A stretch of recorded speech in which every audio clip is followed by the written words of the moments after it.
Welcome everyone to Needed Conversations once again. I'm so happy to be here with you.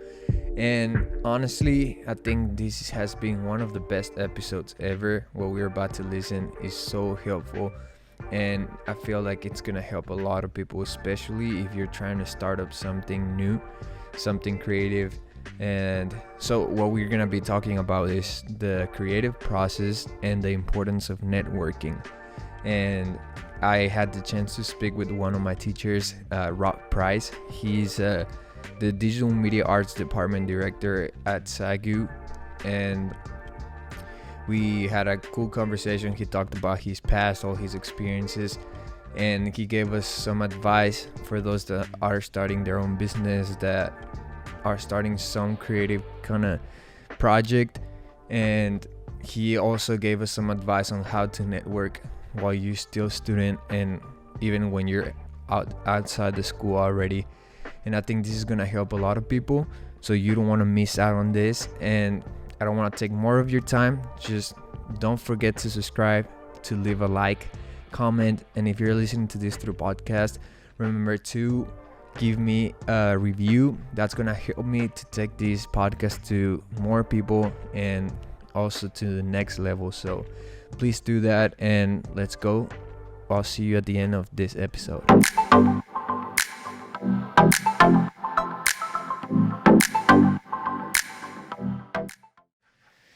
All right, welcome everyone to Needed Conversations once again. Today I have my teacher, Mr. Price. Why don't you introduce yourself to everyone? Tell us a little bit about you. What's up? Needed Conversations world. This is awesome. I am a happily married man with 4 kiddos, and I just love my Lord Jesus. I love my grandchildren as well. Been at SAGU now for 15 years. Air Force brat, so I've got a little bit of toughness in me, but I was also a staff pastor, so I got some softness in me. I'm like an iron fist with a velvet glove on. But I love young people, love talking to them about the Lord and about media productions and filmmaking and writing and shooting and all kinds of cool stuff, how we tell God's stories. And so being a family man, I got a lot of stories myself, raising kiddos and being a married now almost 30 years. So I love my life, love being at SAGU. And I met you when you were just a wee lad back in like 08 or 09. Now you showed up in my life again, all grown up as a college kid. So yeah, it's been fun. Yeah, and we met because of Dara. And big shout out to Dara. She might be watching or listening to this. So we both love you, Dara. And it was just an awesome experience to go through all these years. I'm not a senior. I'm a senior now. So last semester. How are you? And how am I letting you graduate? I can't believe I'm gonna let you get out of here. You're a senior. Right. Tell us a little bit about your first impression of me. Of you? Yeah, I think it's funny. I like hearing it. Well, let's just say this. He had some big shoes to fill with Dara.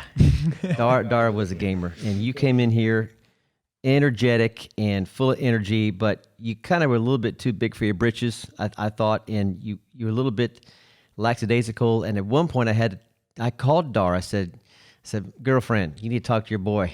You need to talk to your boy Abiud, because he is not cutting it. Right. He needs to get to class on time and show up and be faithful, not do his own thing he was just getting out there too far and reeling back in a little bit. So there was about 1 year where I didn't know where you were going to end up at. I knew you had great family stock. I've known your dad.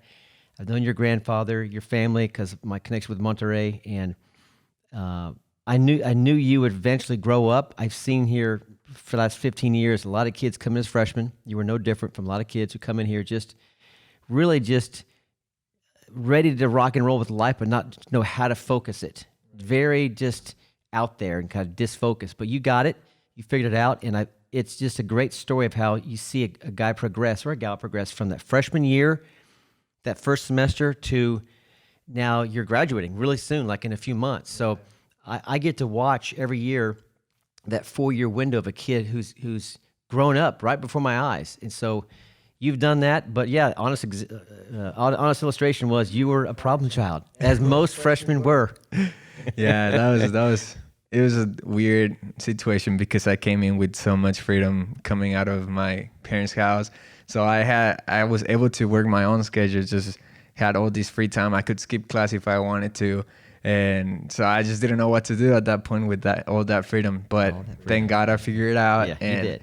and I think I've improved a lot, right? You have improved a lot to the point now when I invite you to come on a shoot about a year and a half ago for a little side client, I picked you along with Steve, I think Stephen Farina. So if I pick a kid to come out on a shoot with me, that means they've reached a certain level of confidence that I have that they'll get the job done. So you cross that bridge. Thank you. And that means a lot to me. And so for today, we want to talk about the creative process.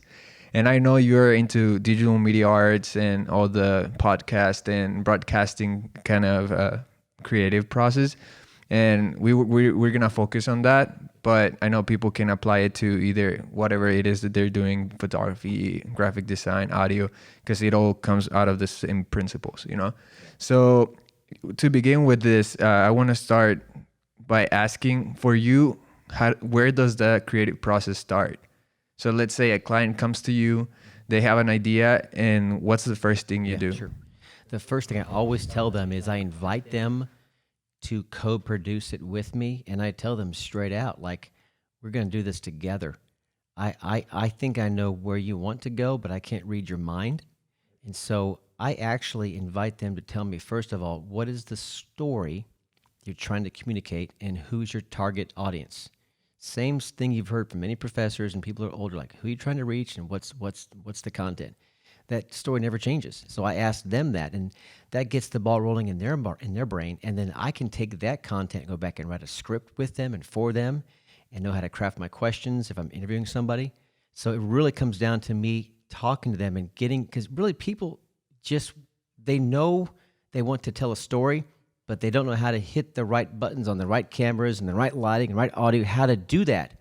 So really, I'm just a mirror reflecting what they really want back to them, and that's bring my gear with me and my knowledge of editing and lighting and shooting, and hopefully give them a story they can use in the digital world to get their point across. So once you get a meeting with them, you set up the plan, what's your next step? Do you go right to, I don't know, you go to the place first to study where you're going to be working at, or you just wait till that day and then show up? And yeah, well, many times it'll be a location scout is usually in order if it's a physical location, or helping to figure out who they should interview.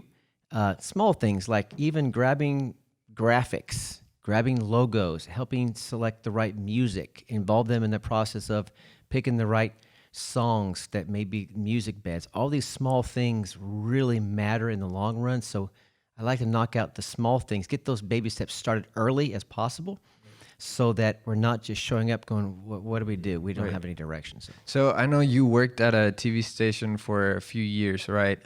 What were some like key things that you learned from there that you were like, okay, if I wouldn't be here, I wouldn't have get this experience that I know I needed? To know when to shut your mouth and just watch and listen from true professionals. I was working for the 700 Club, which is Pat Robertson's CBN broadcast. I was just out of grad school, still in grad school, then out of grad school, early mid-20s, into late 20s, and I was just a kid trying to figure it out. And I was going on shoots with professional videographers, Abiud. I was in edit suites with editors who have edited for 25, 30 years, with audio engineers who know how to cut a good voiceover and coach you. And I just absorbed it. Like, I'm so blessed to be around a handful of people who love Jesus. It's a faith-based TV station. And then who know their stuff. And so I never wanted to be arrogant or cocky. I wanted to just be, know my lane, stay in it. Where my gifts were, what got me in the door was my writing ability. That I was just, had grown from high school into college, undergrad. When I got into that internship / job, they noticed, wow, you know how to like write a voiceover and pick a good soundbite out. So that kind of got me in the door, but I didn't know it all. I was very new about how to do 3-point lighting, how to get good footage, how to really do a nice tight edit for a 3-minute feature story in someone's life. I had to learn that. So by watching the pros and asking questions at the right time, what I found out is this, Abiud: most people who have that experience, they want to help younger people. To learn. They just need to be asked and approached the right way. Right. And so I wasn't afraid to ask questions at the right time. And I found that because my willingness to learn and my desire to get my hustle on, they wanted to help a young kid like Rob Price find his way. In fact, to this day, I still look up to those people. I just talked to one guy a month ago, a guy who was my boss 25 years ago, was my boss. We still talk. I still get his opinion on stuff. I honor him so much. He was my digital media mentor, even to this day. It's nice.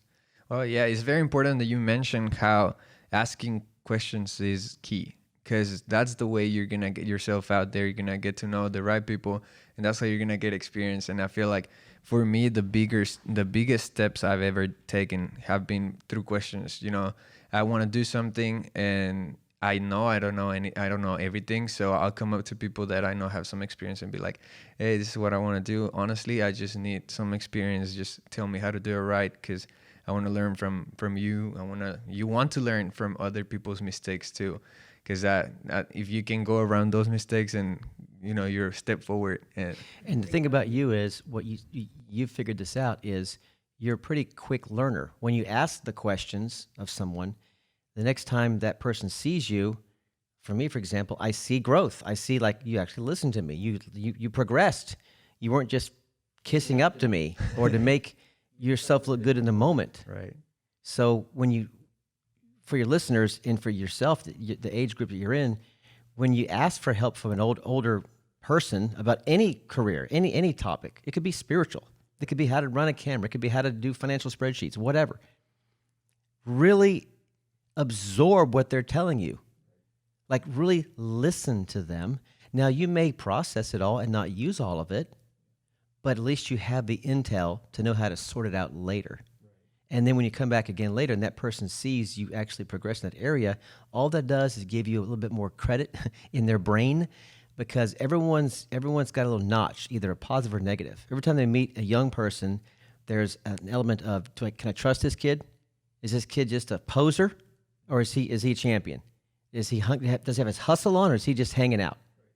And so folks need to realize that the older generation, the bosses, the supervisors, the people who have power and leverage, money and influence, want to help young people, but they're really watching you to see, because there's so many of you out there. Ain't nobody got time for that, to select everyone. They want to select the best, the hungriest, and mentor them. Right. It's a cruel world out there. It is. So it's kind of like the Bible says, if you're faithful in small things, you can be entrusted with much more.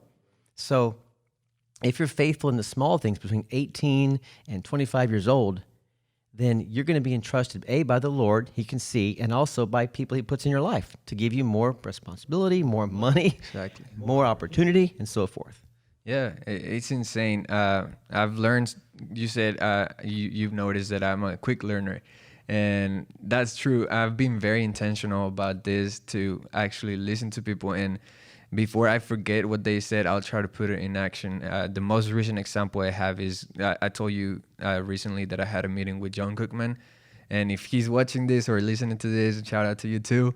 But he was teaching me how to work the mixing of music, look for the right sounds, what frequencies to look for, how to make it go from a demo sound to a pro sound, and all of that. And I was in my phone typing everything. He was saying, like, okay, he's mentioning this frequencies, I'll type it. He said something about the vocals, what to do with this, and I was typing it. And right after I got off with him from that meeting that we had, which was more of a mentoring kind of session, I went off to I work at the gym in the school, and sometimes it gets very slow, so I do homework, or sometimes I work on my own. And I grabbed my headphones, and I started working on that. And before I knew, I was already applying what he was teaching me. So, and that's something I've been very intentional on, that if someone's teaching me something, to put it in action right away. Because if I wait and I'm like, I'll try this next week, or I'll try this 2 days later, then I forget. And here's what you got to realize too, all the young bucks out there, and young folks, is that people who are a bit older than you, the John Cookmans, the Rob Prices, the people you can fill in the blanks, we talk to each other. Okay, now think about that for a second. Cookman might come to me and say, So who are some of your top students, Rob?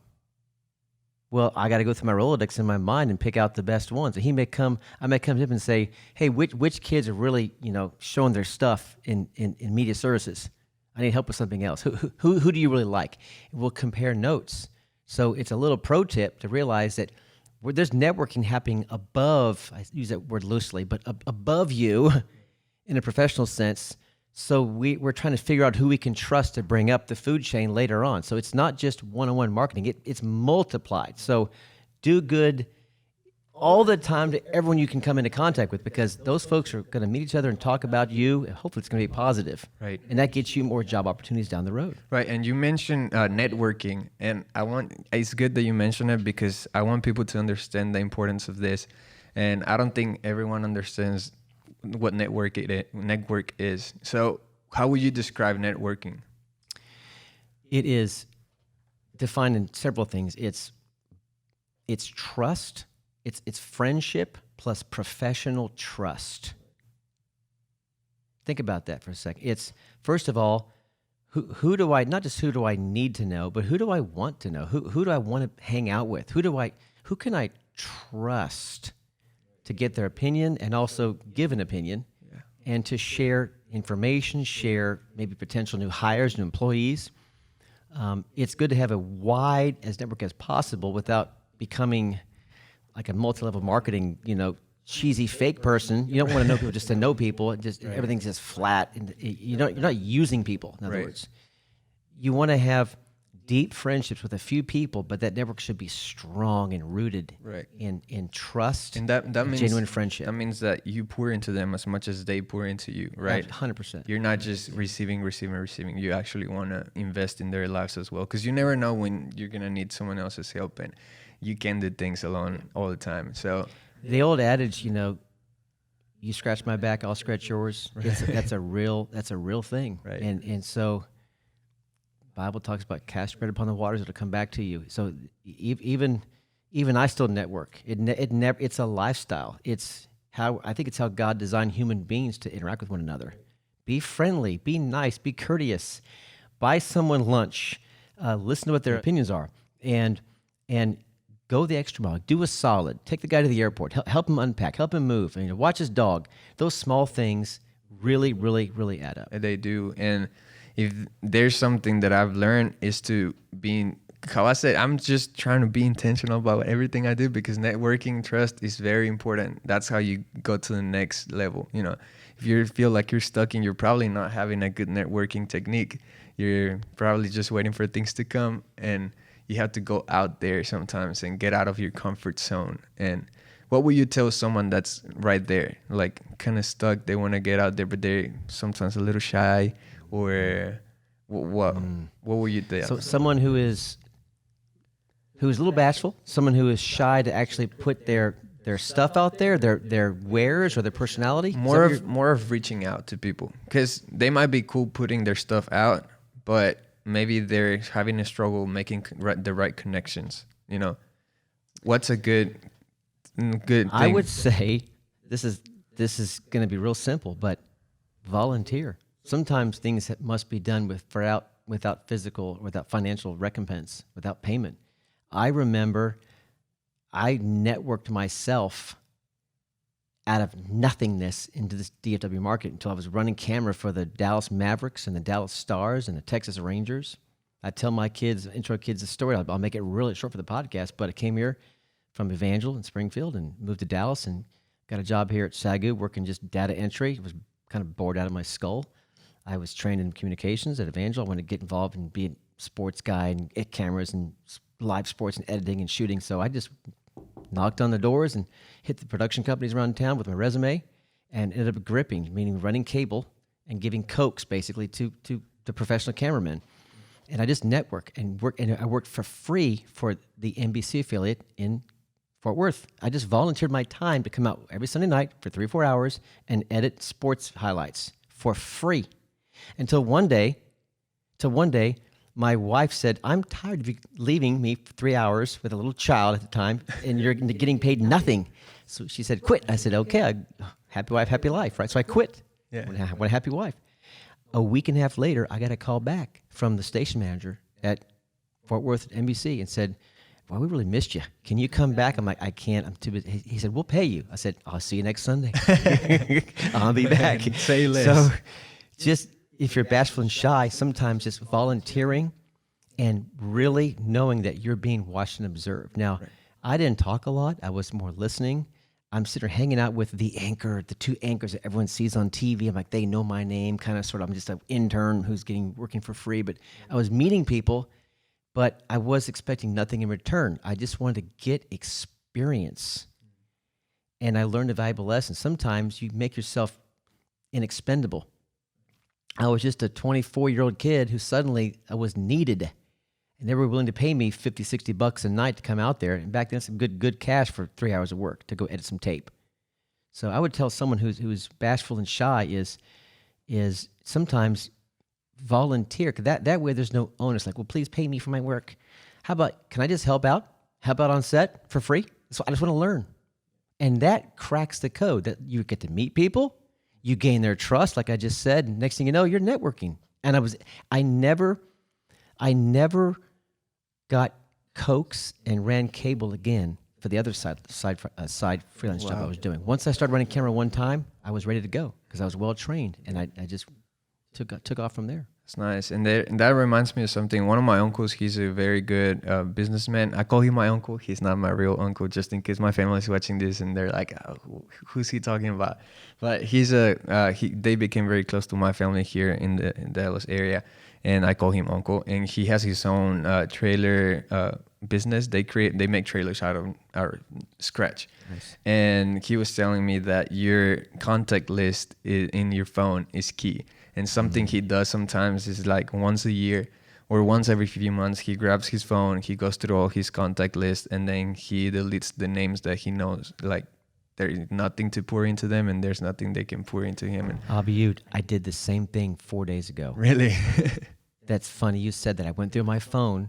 I got through some of the letters already. I was just, same thing, just going, I haven't talked to this person in 7, 8, 9, 10 years. And I'm thinking to myself, there's no networking left. Maybe he's moved on, I moved on, or there's no connection. I'm just like, delete. I wasn't being rude. I'm just like, I only have capacity for so many people to keep track of. So sometimes networking, there's seasons of change. Seasons do change. We come and go, and sometimes people are literally, they move out of your life, and you kind of know it's permanent. Right. It didn't like end well. It was just people move on.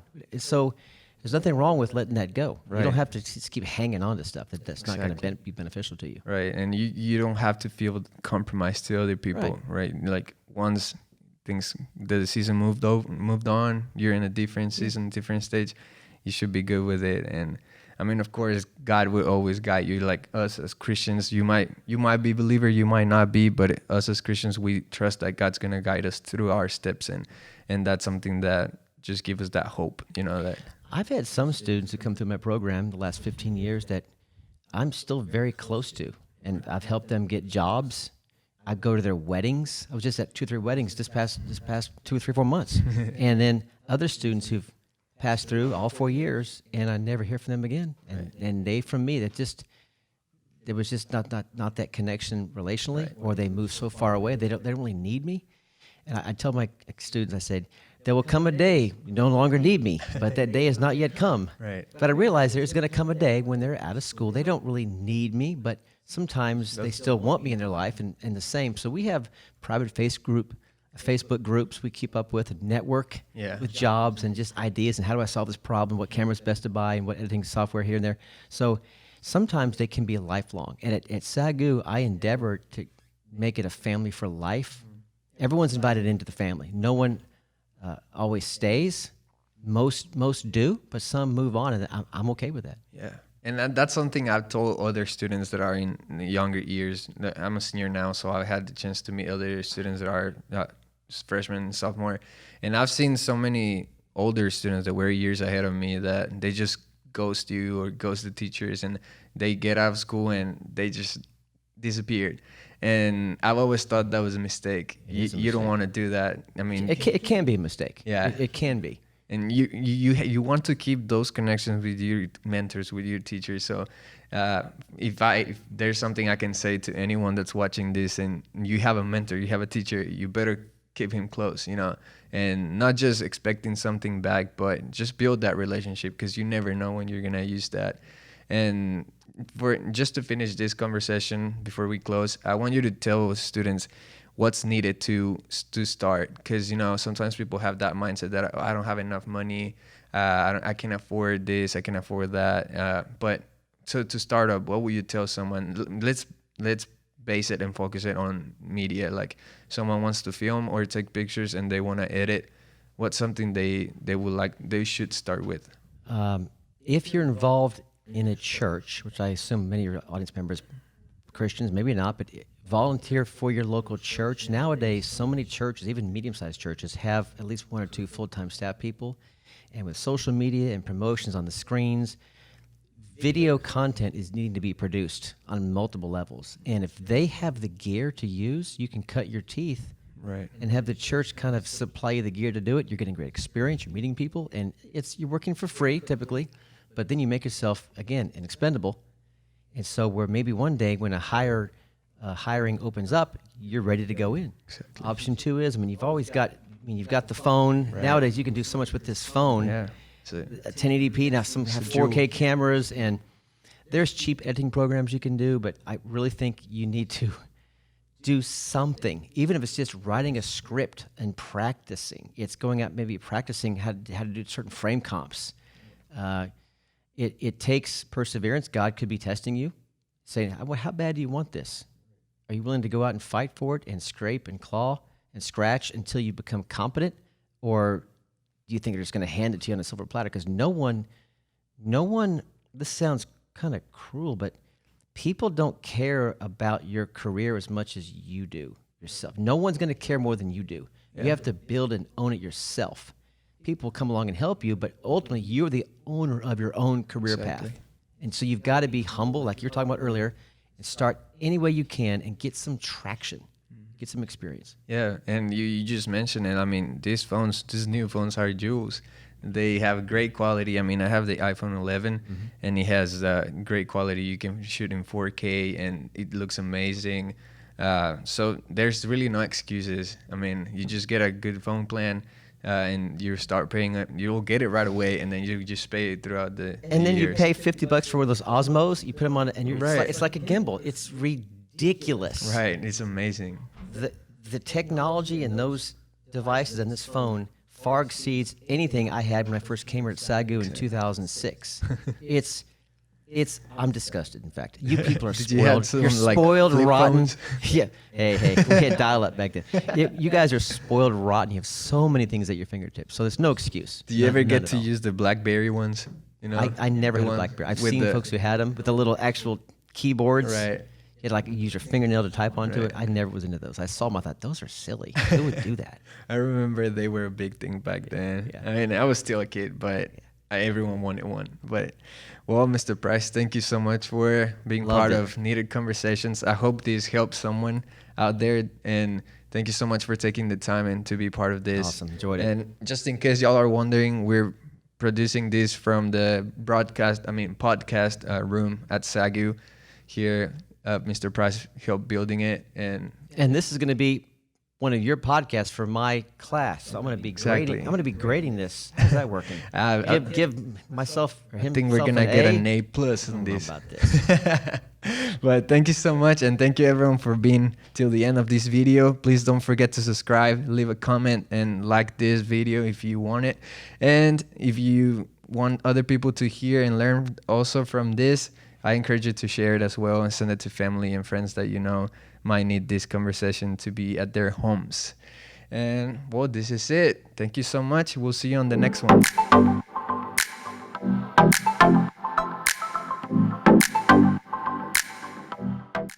And we're back. I hope you guys enjoyed this episode. I know it was very helpful. At least it was to me. I hope it was to you as well. Thanks for being to stay till the end of this video or this podcast if you're listening to it through podcast. I want to encourage you to please leave a like, subscribe to hear more content like this, and share with friends, people that you know that need to hear this. Also, I just want to let you know that if this has been very helpful to you and you want to invest a little more and help us grow this, I will call it ministry or project, I will encourage you, please leave us a review on the podcast, and if you can, give us a donation, which there's an option for you to do that. And please share it and let me know what you think, because all of that helps me. All that feedback helps me take this podcast to the next level. And thanks for being again till the end of this episode. I'll see you on the next one, and peace out. To lift you, come on closer to me.